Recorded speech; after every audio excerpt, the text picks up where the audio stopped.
Bonsoir à tous et bienvenue sur Canal France Algérie. Dans les titres de cette édition, rencontre entre le ministre algérien des Affaires étrangères Ramtam Lamamra et la chef de la diplomatie européenne Federica Mogherini à Bruxelles dans le cadre du conseil d'association entre l'Union européenne et l'Algérie. Un bilan des échanges entre la communauté européenne et l'Algérie a été dévoilé. L'Algérie exprime sa volonté d'encourager le développement des énergies renouvelables. Nordine Boutarfa a présenté hier à Paris le programme national de développement des énergies renouvelables. Crise diplomatique entre la Turquie et les Pays-Bas, le gouvernement turc décide de suspendre ses relations suite à l'interdiction faite à des ministres turcs de participer à des rassemblements pro-Erdogan sur le territoire néerlandais. Voilà pour les titres. Et on ouvre ce journal avec la 10e session du Conseil d'association entre l'Algérie et l'Union européenne. Hier, le ministre algérien des Affaires étrangères Ramtam Lamamra a rencontré la chef de la diplomatie européenne Federica Mogherini à Bruxelles. À cette occasion, l'Algérie a présenté un bilan des exportations et des importations en lien avec l'Union européenne, un bilan largement confirmé par l'écart très important entre les exportations de l'Algérie et les importations en provenance d'Europe. Les chiffres des exportations hors hydrocarbures de l'Algérie vers l'Union européenne s'élèvent à 14 milliards de dollars entre 2005 et 2015. Concernant les importations algériennes auprès de l'Union européenne, elles avoisinent les 220 milliards de dollars sur la même période.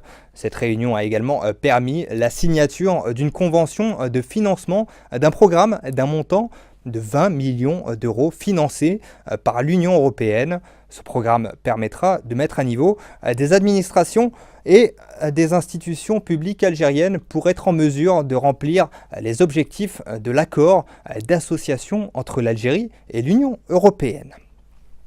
L'Algérie prend de nouvelles mesures en faveur des énergies renouvelables. À l'occasion du 15e Forum mondial du développement durable à Paris, le ministre algérien de l'énergie Nordine Boutarfa a présenté le programme de développement des énergies renouvelables. Parmi les mesures proposées par le ministre de l'énergie, on retrouve la réalisation de centrales solaires photovoltaïques et l'installation d'éoliennes. Il est à noter que le programme a pour objectif de réduire de 9% la consommation globale d'énergie d'ici à 2030. De plus, l'Algérie s'est engagée à réduire ses émissions de gaz à effet de serre de 7% à l'horizon 2030. L'autoroute transsaharienne reliant Alger à Lagos au Nigeria sera opérationnelle en 2018. Affirmation faite hier soir par le ministre des Affaires maghrébine Abdelkader Messaël. Longue de 4600 km, ce tronçon traversera l'Algérie du nord au sud, le Niger et le Nigeria. Le projet est financé par les pays concernés et par la Banque africaine. L'Algérie est le principal acteur sur ce projet avec un investissement de près de 3 milliards de dollars selon les chiffres du ministère algérien des Travaux publics. Climat tendu entre la Turquie et les Pays-Bas. Le pouvoir turc a décidé hier soir de suspendre ses relations bilatérales suite à l'interdiction faite à des ministres turcs de participer à des rassemblements pro-Erdogan sur le territoire néerlandais. Selon le gouvernement néerlandais, la tenue de ces meetings représente un risque à l'ordre public. Ankara exige des excuses officielles de la part des Pays-Bas. De son côté, le Premier ministre néerlandais Mark Rutte a exclu de présenter des excuses. À noter que des interventions de ministres turcs ont été également annulées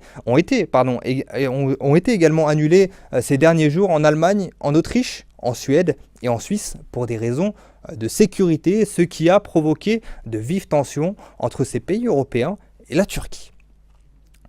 Hosni Moubarak est finalement libre. La justice a donné son verdict et accepte la remise en liberté de l'ex-président égyptien, accusé de complicité dans la mort de 239 manifestants durant la révolte qui a provoqué sa chute en 2011. Il a quitté le pouvoir le 11 février 2011. Il a dans un premier temps été condamné à la prison à vie en juin 2012.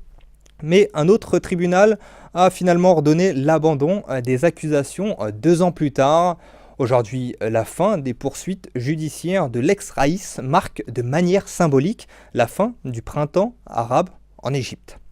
Football à présent, ce soir se déroulent les huitièmes de finale retour de la Ligue des Champions. 3 internationaux algériens seront sur les terrains. Leicester en compagnie de Riyad Mahrez et Islam Slimani reçoivent le FC Séville. Les Espagnols ont remporté la phase aller sur le score de 2-1. Autre affiche de ces huitièmes de finale, le FC Porto de Yacine Brahimi se déplacera en Italie pour y affronter la Juventus de Turin. Le match aller s'est soldé sur une victoire des Italiens sur le score de 2-0. Et c'est sur cette information sportive que s'achève ce journal. Merci à vous de nous avoir suivis. Merci à l'équipe en régie. À très bientôt sur Canal France Algérie.